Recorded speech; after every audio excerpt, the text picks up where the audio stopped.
Dr. Levine, do you believe that minors are capable of making such a life-changing decision as changing one's sex? Well, Senator, thank you for your interest in this question. Transgender medicine is a very complex and nuanced field. The specific question was about minors. Let's be a little more specific since you evaded the question. Do you support the government intervening to override the parent's consent to give a child puberty blockers, cross-sex hormones, and/or amputation surgery of breasts and genitalia? Senator, transgender medicine is a very complex... The answer, clearly, is yes, as Levine even told a former Trump administration official. Just pause on that for a moment and think about how crazy that is.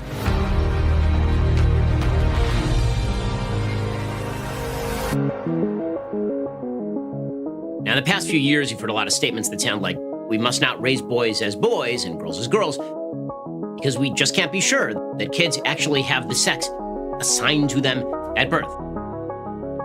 You've heard that some people are men in women's bodies or women in men's bodies.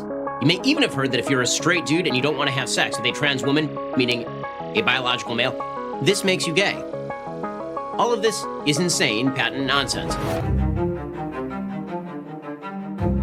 Males and females reproduce with one another in the human species. We've known this for quite a while.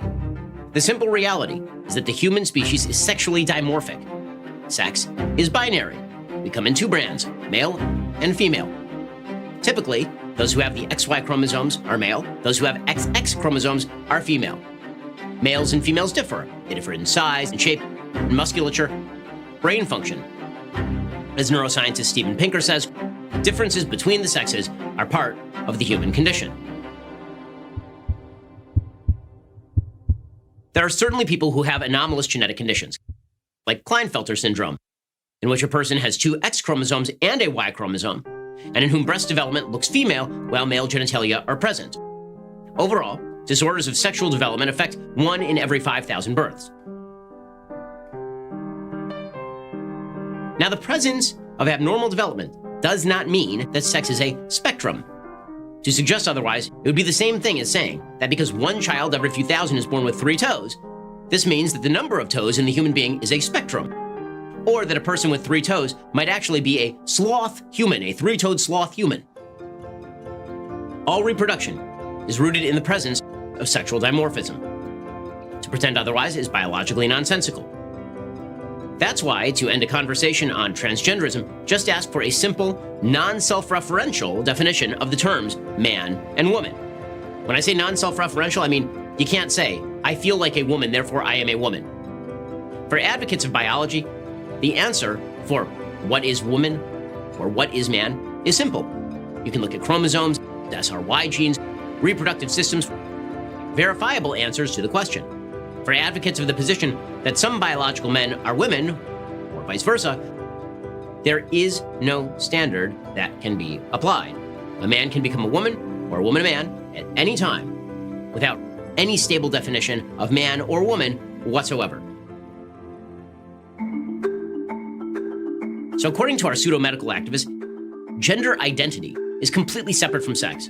The separation between gender and sex relies on a simple fallacy, that gender is entirely socially constructed and thus separate from biology. Gender, in this iteration, would be all the various feminine qualities that adhere to womanhood, or the masculine qualities that adhere to being a male. According to these folks, gender and sex are completely different. Right? All of those gendered notions of femininity, they're completely separate from being a biological female. This Cartesian notion that you can be a woman in a man's body, a soul in the machine, because your gender is separate from your sex, is utterly unsupportable at any level. Everyone understands there are some attributes that are generally considered more masculine. Chopping wood, being dumb. I'm whizzing with the door open, and I love it. And some that are considered more feminine. Being caring, being nice, right? These are distinctions that do appear in virtually all cultures. Some of that is undoubtedly biologically oriented, and some is undoubtedly social construction. But it is simply ridiculous to suggest that if a boy is effeminate, he's actually a girl.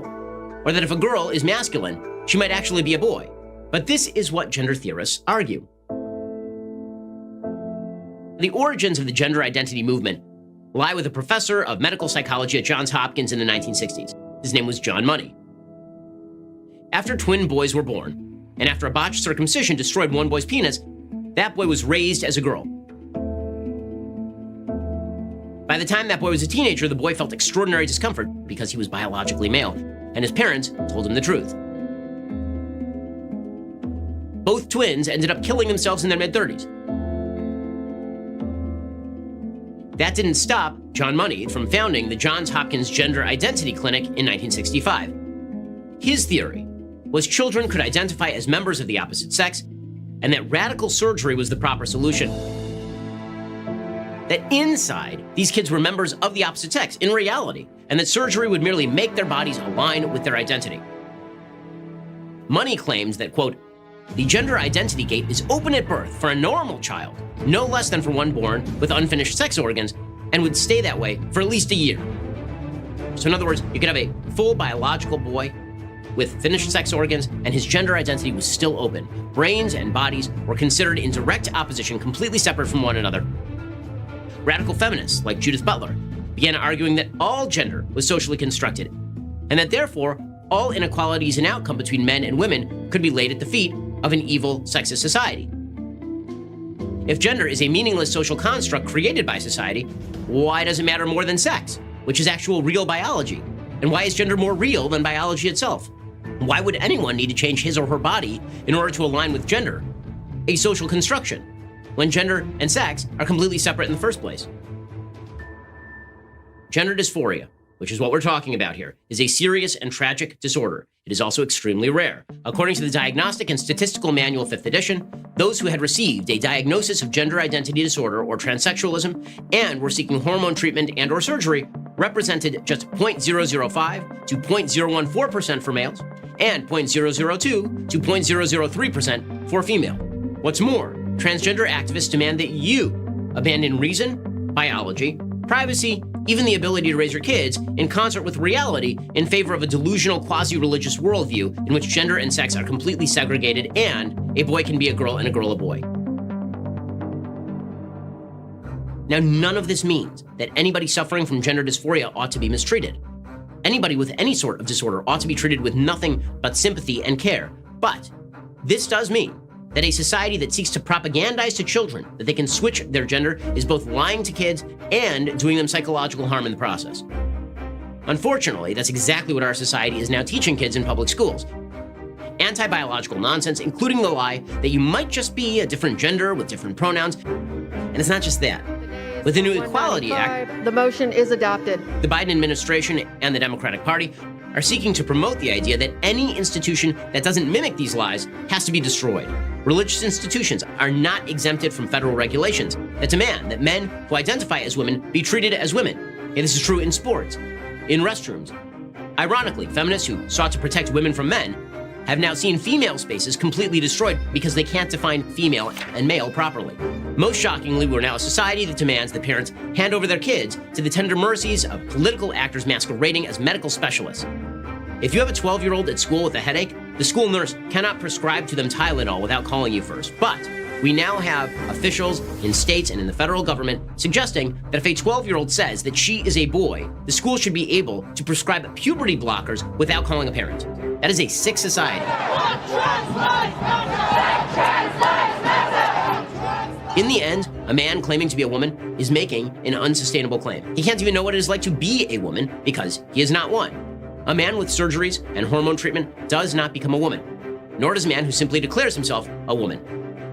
All of this is insane propaganda that is being propagated for political purposes. So, no, a man cannot become a woman or a woman a man.